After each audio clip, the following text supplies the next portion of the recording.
So today we're going to read a book called We Are the Gardeners. It's written by Joanna Gaines. Do any of you guys have a garden at your house? What do you grow in your garden? Me too. Our family's garden story began with one small potted fern. Dad stumbled upon it at the hardware store when he ran in for some supplies. He said it was just too cute to leave behind, and he thought it would make Mom smile, and it did.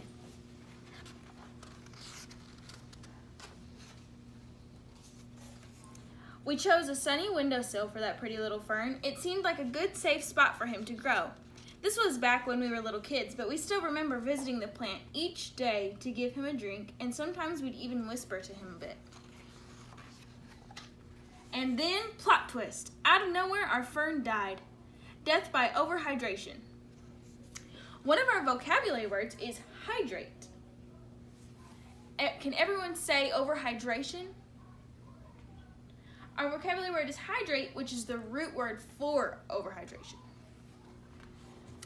That's just a fancy way of saying we gave him way too much water.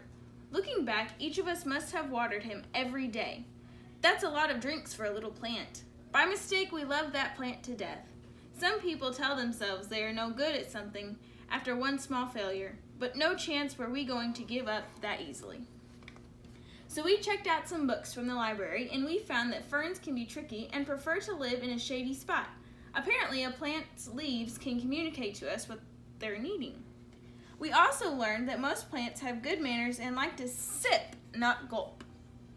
Lesson learned.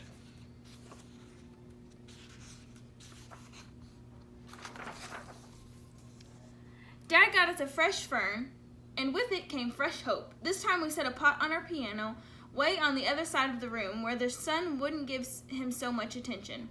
We made a watering schedule and took turns saying a lot of nice things to our little sprout of a plant, and fern number 2 lived and thrived and grew, and finally, Mom got him a little potted friend. And then another, one or two more. We noticed that talking to our plants actually helped them grow bigger and stronger, so we added some songs and jokes into the mix. Unlike when we overwatered, 0 plants died from us talking too much. Pretty soon, plants were taking over the house, and Dad said it was time to graduate to outdoor gardening. Mom was excited about the new outdoor garden, as were we, and she started talking about it with a dreamy look in her eyes. That's when Dad called a family meeting so we could come up with a real plan. We all gathered around the kitchen table and got to work dreaming, planning, and drawing things out. Gathered is another one of our vocabulary words, and it means to come together. So their family came together around the kitchen table and planned how they wanted their garden to be. We knew we needed a sunny spot, a place where the plants could sunbathe for at least 6 hours a day. Sunbathe is another one of our vocabulary words. Can anyone think of an example of something else that likes to sunbathe? Like a cow, or a dog, or a person. We'd be red as radishes if we did that, but plants just love it. Let's close our eyes for just a minute. What do you see when you hear the phrase red as radishes? Do you picture a person who looks like a radish? Do you picture somebody who got really sunburnt at the beach? And more than that, they need it. In the garden, there is no life without light. Dad says that the foundation is the most important thing when it comes to building a house. A house can't be strong if it's built on something weak, and the same holds true in the garden. So to make the foundation of our garden strong, we filled it with something called soil. Soil, which includes a bunch of little living things called organisms, can grow things in it. So, we're going to take our 2 sticky notes and label our organisms. Can someone point to me where the first organism is? The worm! That's right. Where do you think that the second organism is? This bug over here. Very good. That's pretty amazing when you stop and think about it. A whole hidden world of life is happening beneath our feet. Just because you can't see the good things with your eyes doesn't mean they're not there. And another cool thing about soil is that it feeds and strengthens the seeds we sow, and then, like a miracle, plants and flowers burst out of the ground. We also know we needed our garden to get plenty of water. Rain is the very best thing for our plants to drink, but it's hard to know when and if rain is coming. So a couple other options to keep plants hydrated are to collect rainwater or use a sprinkler or garden hose to get the job done. We talked earlier about our vocabulary word hydrate. Some synonyms for hydrate would be to water or to moisten the ground around a plant.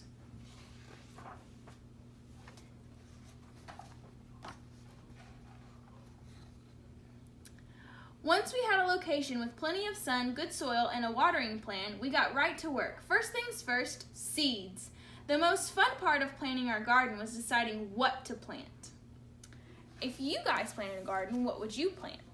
Would you have just all flowers? Would you have flowers and some strawberries? Or would you grow vegetables like carrots and potatoes?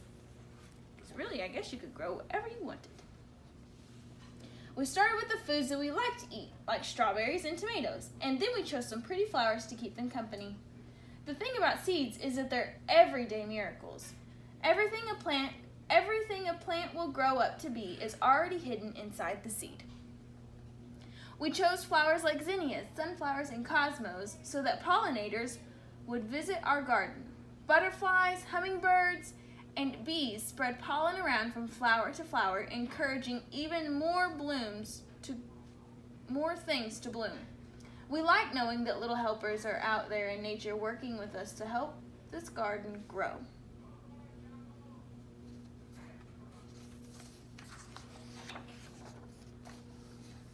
The bees must have put the word out that we had a pretty good thing going, because sure enough, all sorts of other critters started to arrive.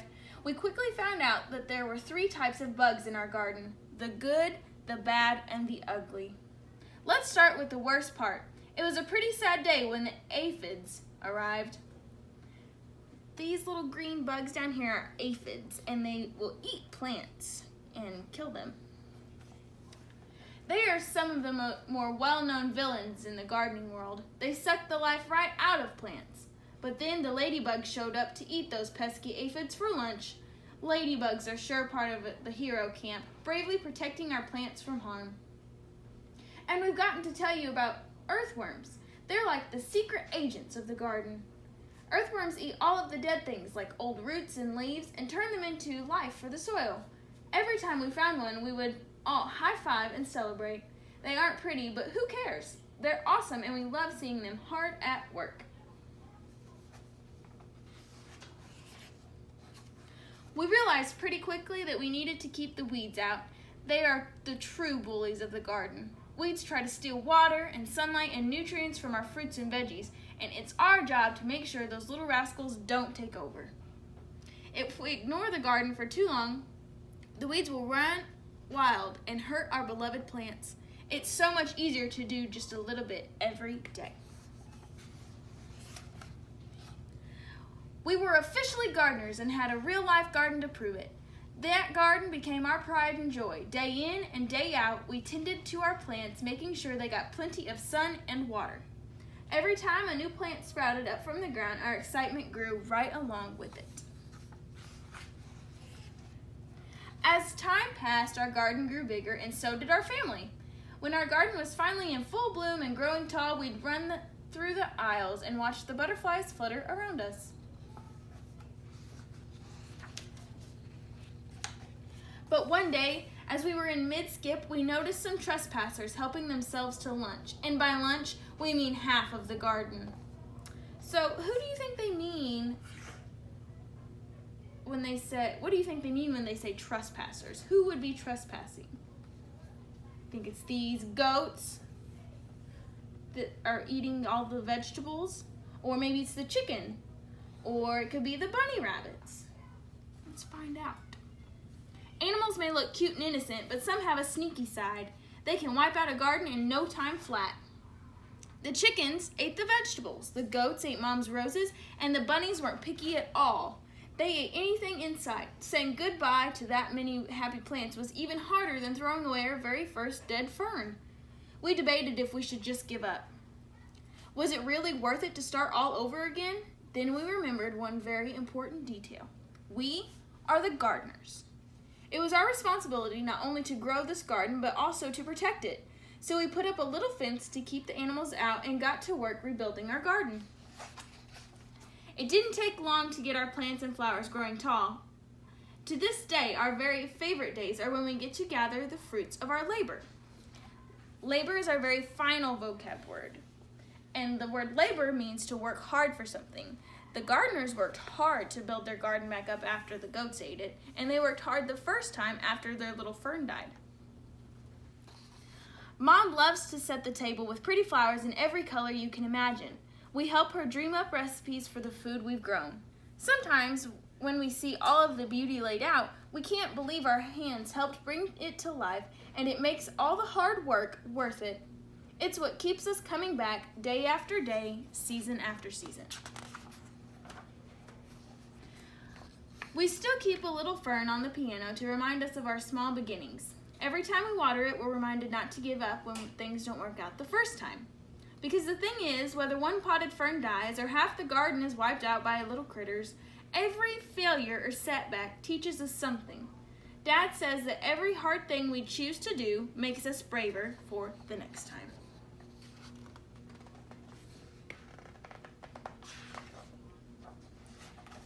There are so many lessons waiting to be learned and a whole world of gardening ready to bloom.